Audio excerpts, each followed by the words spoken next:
Shalom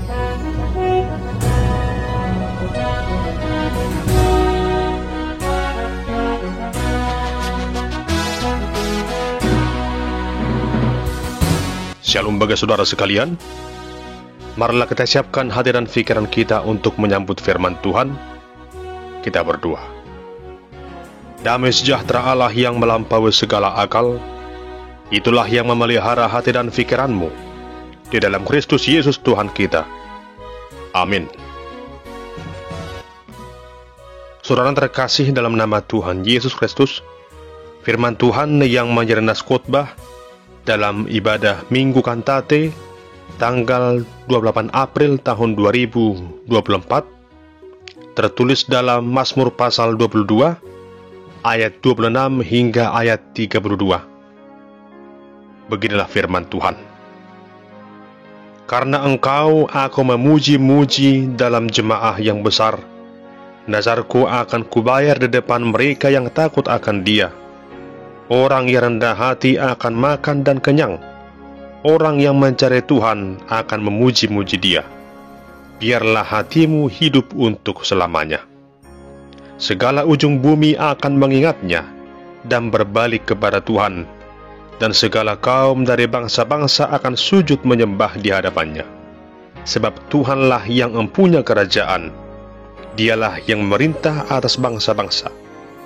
Ya, kepadanya akan sujud menyembah semua orang sombong di bumi. Di hadapannya akan berlutut semua orang yang turun ke dalam debu, dan orang yang tidak dapat menyambung hidup. Anak-anak cucu akan beribadah kepadanya, dan akan menceritakan tentang Tuhan kepada angkatan yang akan datang.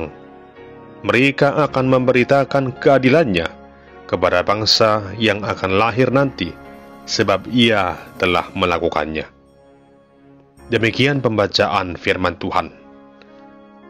Adapun yang menjadi tema dalam ibadah Minggu Kantate saat ini adalah orang yang mencari Tuhan akan memuji namanya. Saudara yang terkasih di dalam nama Tuhan Yesus Kristus, saat ini kita tiba di Minggu Kantate, yang artinya nyanyikanlah nyanyian yang baru bagi Tuhan. Hal ini diambil dari kitab Mazmur pasal 96 ayat yang pertama. Di Minggu Kantate ini, firman Tuhan hendak membimbing kita agar semakin memaknai akan betapa pentingnya menyanyikan nyanyian yang baru bagi Tuhan. Yang dimaksud dengan nyanyian yang baru bukanlah lirik lagu atau nyanyian yang baru diciptakan oleh seorang pencipta lagu, lalu dinyanyikan oleh seorang penyanyi. Tetapi makna dari nyanyian yang baru berkaitan dengan hati seseorang yang sudah dibaharui oleh Roh Kudus, sehingga setiap hari lahir suatu nyanyian yang baru sebagai ungkapan syukur kepada Tuhan. Nyanyian yang baru bagi Tuhan adalah nyanyian yang keluar dari dalam hati yang telah dibaharui oleh Roh Kudus karena pengalaman berjalan bersama Tuhan. Nyanyian yang baru adalah nyanyian yang mengubahkan hidup kita. Nyanyian yang menjadi rema bagi setiap orang, di mana firman Tuhan itu hidup dan bekerja di dalam kehidupannya. Dari lagu tersebut, kita dapat merasakan jamahan kuasa Allah, sehingga kita beroleh kekuatan yang baru menjalani hidup di dalam Tuhan. Jemaat yang terkasih, sejajar dengan minggu ini, kita akan merenungkan firman Tuhan dari Mazmur pasal 22, yang merupakan sebuah mazmur atau nyanyian ratapan dari Daud, yang kala itu sedang mengalami kesesakan dalam hidupnya. Menurut para ahli perjanjian lama, mazmur ini juga disebut sebagai mazmur salib, di mana isinya begitu rinci menjelaskan tentang penderitaan Sang Mesias, yaitu Tuhan Yesus Kristus. Hal itu dapat kita baca dalam ayat yang kedua. Di sana tertulis, Allahku, Allahku, mengapa engkau meninggalkan aku? Eli, Eli, lama sabachthani. Ini jugalah yang pernah diucapkan Tuhan Yesus pada saat peristiwa penyalibannya. Nyanyian ratapan Raja Daud yang tertulis dalam Mazmur ini pada dasarnya melukiskan bagaimana hidupnya yang penuh dengan pergumulan, Sekalipun saat itu dia berseru kepada Tuhan, namun sepertinya Tuhan tidak mendengarkan seruannya. Meskipun ia telah berseru siang dan malam, namun sepertinya Tuhan tidak mendengarkannya. Mungkin kita pernah merasakan hal yang sama. Oleh karena suatu hal yang sedang kita alami, kita datang berdoa dan berseru kepada Tuhan. Bahkan tak jarang kita berdoa dengan berlinang air mata. Tetapi apa yang terjadi? Doa kita tak kunjung dijawab oleh Tuhan. Mungkin sebagian orang akan merasa kecewa. Ada yang putus asa, bahkan menyalahkan Tuhan. Tetapi di sini kita melihat bagaimana sikap Daud yang tetap setia berseru kepada Tuhan.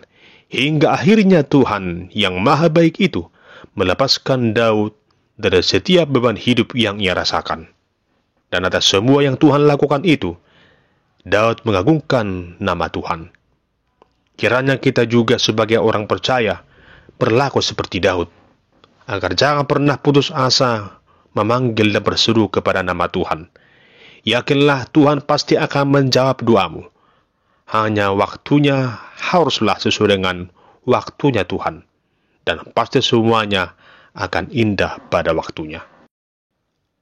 Saudara terkasih, dari nas khotbah minggu ini, ada 3 hal yang perlu menjadi perenungan dalam hidup kita. Yang pertama, memuji Tuhan dan membayar nazar.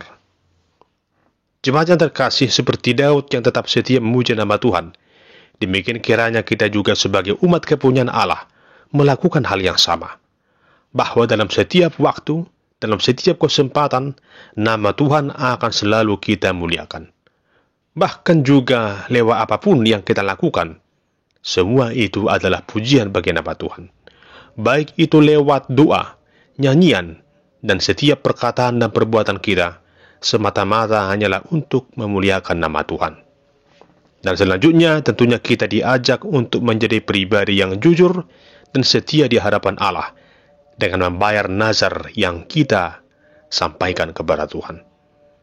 Tentunya kita sering berjanji kepada Tuhan akan lebih setia beribadah kepadanya dan akan memberikan persembahan yang terbaik baginya ketika kita beroleh apa yang kita doakan itu. Namun masih ada begitu banyak orang yang ingkar janji kepada Tuhan. Apalagi yang namanya nazar adalah suatu janji pribadi kita dengan Tuhan, di mana yang tahu bahwa kita bernazar hanyalah diri kita dengan Tuhan. Oleh karena itu, jika kita telah mengucapkan sebuah nazar, hendaklah nazar itu kita bayar. Janganlah kita mencari alasan untuk tidak membayar nazar itu. Apapun dan bagaimanapun ceritanya, jika kita telah bernazar kepada Tuhan, maka nazar itu haruslah kita bayar. Seperti yang dikatakan Daud dalam ayat 26b, nazarku akan kubayar di depan mereka yang takut akan Dia. Saudara terkasih, ada sebuah kisah tentang seorang yang tidak menepati janjinya kepada Tuhan. Suatu hari ada seorang peternak sapi yang berdoa kepada Tuhan bahwa jika sapinya melahirkan 2 ekor anak sapi, maka ia akan memberikan 1 ekor sebagai persembahan untuk Tuhan lewat gerejanya. Lalu setelah beberapa bulan berlalu, seekor sapi miliknya pun beranak, dan ternyata induk sapi itu melahirkan 2 ekor anak sapi. Tentunya, sang pemilik sapi itu begitu senang. Namun ketika ia mengingat janjinya kepada Tuhan, ia pun mulai bingung, mau pilih anak sapi yang mana untuk ia persembahkan ke gereja. Lalu istrinya pun menanyakan hal itu kepada suaminya. Dan si peternak sapi itu pun menjawab, biarkanlah anak-anak sapi itu bertumbuh lebih besar. Lalu setelah mereka cukup besar, baru akan kuputuskan anak sapi mana yang akan kupersembahkan kepada Tuhan. Lalu 2 bulan kemudian, daerah itu diserang wabah penyakit ternak. Salah satu dari kedua anak sapi milik peternak itu pun terjangkit penyakit dan mati.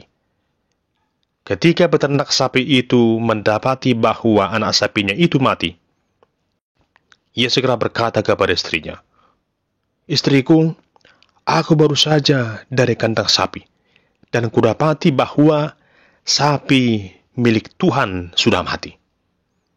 Mendengar perkataan itu, istrinya pun sangat terkejut. Lalu bertanya kepada suaminya, "Apa kamu bilang sapi milik Tuhan? Bukankah engkau belum menentukan sapi yang mana yang hendak engkau persembahkan ke gereja?" Lalu si pemilik sapi itu pun berkata, "Ya, sebelumnya memang belum kuputuskan. Tapi tadi, ketika aku berada di dalam kandang, telah kuputuskan bahwa yang mati itulah miliknya Tuhan. Maka dengan demikian, aku tidak jadi memberikan persembahan kepada Tuhan." Saudara terkasih, betapa seringnya kita berlaku seperti peternak sapi itu. Kita tidak mau memberikan yang terbaik bagi Tuhan. Bahkan sekalipun kita sudah berjanji, apalagi sudah bernazar, malah justru mengingkari apa yang telah kita nazarkan itu. Padahal di saat kita berada dalam kondisi yang buruk dan sengsara, kita datang kepada Tuhan. Akan tetapi, ketika kita berada dalam situasi yang menyenangkan, kita melupakan Tuhan. Jemaat yang terkasih, disinilah kita hendaknya mengingat apa yang dikatakan Daud, bahwa ketika kita datang kepada Tuhan, marilah kita sungguh-sungguh memuji-muji nama Tuhan, dan dengan sungguh-sungguh membayar nazar kita di hadapan semua orang yang takut akan Tuhan.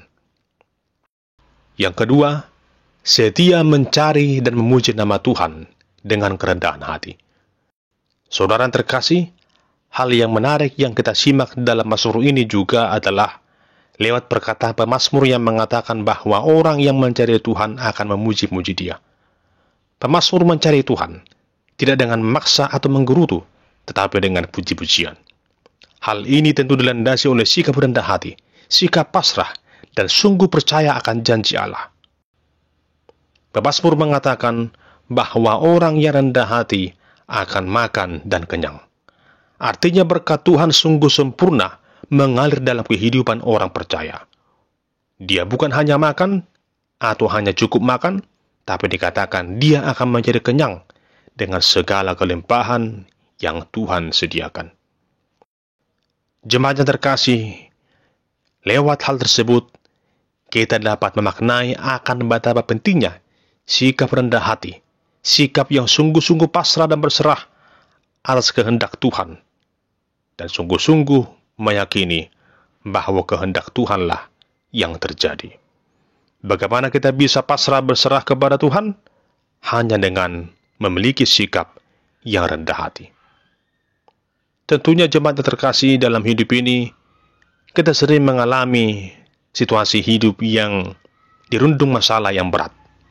Akan tetapi kita perlu terus memiliki sikap rendah hati di hadapan Tuhan, yaitu suatu sikap yang berasal dari pengakuan bahwa Tuhanlah yang punya rencana dan rancangan atas hidup kita. Untuk itu jangan pernah memaksakan kehendakmu kepada Tuhan, bahkan seolah mengancam Tuhan jika Tuhan tidak memberikan apa yang engkau inginkan. Tetapi lihatlah bagaimana Daud dengan kerendahan hati menyerahkan semua keputusan kepada Tuhan. Kita juga perlu merenungkan firman Tuhan yang tertulis dalam Yesaya pasal 55 ayat yang ke-8 hingga ke-9. Di sana dikatakan, "Sebab rancanganku bukanlah rancanganmu, dan jalanmu bukanlah jalanku. Demikianlah firman Tuhan. Seperti tingginya langit dari bumi, demikianlah tingginya jalanku dari jalanmu, dan rancanganku dari rancanganmu." Yang ketiga, jadilah saksi akan kuasa dan kemurahan Tuhan. Jemaat yang terkasih, di tengah setiap pergumulan yang dialami oleh Daud, ia tidak pernah menyerah, apalagi putus asa, sebab ia sungguh yakin dan mengenal siapa Tuhan itu. Daud sungguh mengenal bahwa Tuhan adalah gembala yang baik, yang selalu memberinya kecukupan dan melindunginya dalam setiap langkah hidupnya. Walaupun Daud banyak mengalami penderitaan, tetapi penderitaan itu tidak membuatnya menjauh dari hadirat Tuhan. Daud tetap teguh dan setia hanya kepada Tuhan Allah. Pada saat Daud menyampaikan keluh kesahnya kepada Tuhan, maka pada saat itu juga Daud memuji dan memuliakan nama Tuhan. Bahkan ia sanggup bersaksi tentang siapakah Tuhan Allah dengan maksud agar orang banyak juga percaya dan mengharapkan serta memuji dan memuliakan nama Tuhan Allah. Bukan hanya itu saja, Daud juga rindu untuk berkarya, untuk berbuat agar semua orang dari segala suku bangsa, baik itu orang kaya, orang miskin, orang yang berdosa, semua sungguh-sungguh datang memuji dan memuliakan nama Tuhan.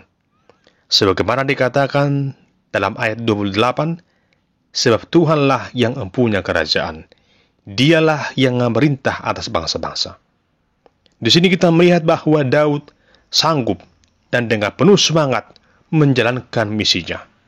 Oleh karena ia telah merasakan besarnya tekanan penderitaan yang dialaminya, dan seiring dengan itu, ia telah lebih dahulu menerima anugerah Tuhan Allah yang memberinya keselamatan yang sempurna. Saudara terkasih di dalam nama Tuhan Yesus Kristus, hal inilah yang kita renungkan di Minggu Kantate saat ini. Dengan bernyanyi, memuji memuliakan nama Tuhan. Dan nyanyian itu adalah nyanyian yang baru, yaitu segala perbuatan Allah yang ajaib, yang selalu baru setiap hari.